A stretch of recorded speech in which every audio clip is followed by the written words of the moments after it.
যেহেতু নতুন সংবিধান আমাদের একটি দলীয় এজেন্ডা, সেটা আমাদের একটা নন নেগোশিয়েবল জায়গা, যেটা অবশ্যই ভোটের অনুপাতে হইতে হবে, আসনের অনুপাতে না।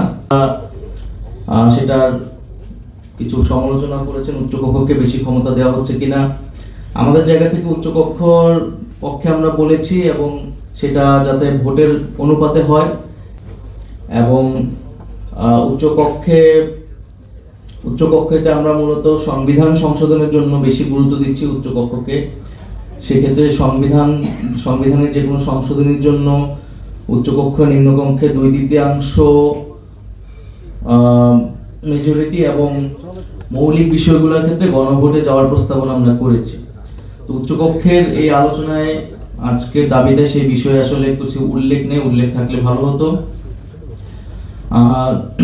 দ্বিতীয়ত আরেকটি গুরুত্বপূর্ণ বিষয়, যে কোন প্রক্রিয়ায় আসলে এই সংস্কারগুলো বাস্তবায়ন হবে, অর্থাৎ সংবিধানের এই মৌলিক সংস্কার যেটা নাগরিক কোয়ালিশন বা ঐক্যমত্য কমিশন বা বিভিন্ন দল আসলে প্রস্তাবিত করতেছে, একটা জায়গায় তো এটা আসবে, কিন্তু এটা কোন প্রক্রিয়ায় করব, এখানে 2টি প্রক্রিয়ার কথা বলা হয়েছে। তবে 2টি প্রক্রিয়ার একটা কমন জায়গা হলো যে আপনাকে সংবিধানের মৌলিক সংস্কারগুলো করতে হলে জনগণের একটা ম্যান্ডেট লাগবে। আপনি সংসদে কেবল সংশোধনীর মাধ্যমে এই সংস্কারগুলো বাস্তবায়ন করতে পারবেন না। সেই জায়গা থেকে এক জায়গায় সংবিধান প্রণয়ন পরিষদ, আরেকটাতে হচ্ছে গণভোটের সর্বদলীয় ঐক্যমতের মাধ্যমে একটা গণভোটের প্রস্তাবনা দেওয়া হয়েছে। জাতীয় নাগরিক পার্টি গণপরিষদকে সাপোর্ট করে আসছে প্রথম থেকেই, এবং একটা যেহেতু নতুন সংবিধান আমাদের একটি দলীয় এজেন্ডা, আমরা মনে করি যে বাংলাদেশে একটি নতুন রিপাবলিক একটি নতুন সংবিধানের মাধ্যমে তৈরি করা উচিত। তবে এই ইন্টারিম সময়ের জন্য যেহেতু একটা মধ্যপন্থা হিসেবে আমরা বলেছি যে নির্বাচিত যে সংসদ, সেটি হচ্ছে একই সাথে আইনসভা এবং সংবিধান প্রণয়নের জন্য অর্থাৎ গণপরিষদের জন্য ব্যবহৃত হতে পারে। অর্থাৎ পথরেখা যে এক, সেটিকে আসলে আমরা আমাদের দলের জায়গা থেকে সুপারিশ করেছি।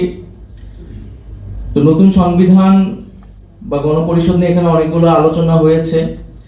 একটা আলোচনা যে আমরা তো সংবিধান রিরাইট করছি না, তাহলে আসলে কেন গণপরিষদ? এখানে তো ঐক্যমত্য কমিশন হয়েছে, সেখানে সব আলোচনা হচ্ছে, তাহলে গণপরিষদ আসলে তো বিতর্কের জায়গা থাকবে না।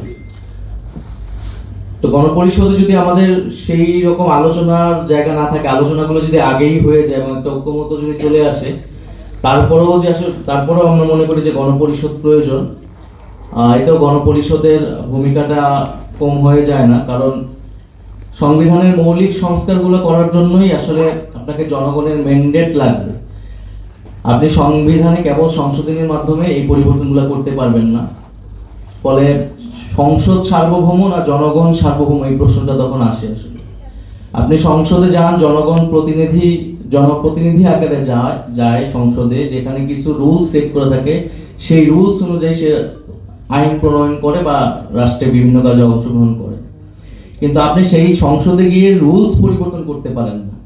আপনাকে রুলস পরিবর্তন করতে হলে সেই রুলস পরিবর্তনের ম্যান্ডেট নিয়েই, সেটা আগে জনগণকে জানিয়েই আপনাকে সংসদে যেতে হবে, অর্থাৎ বা গণপরিষদে যেতে হবে।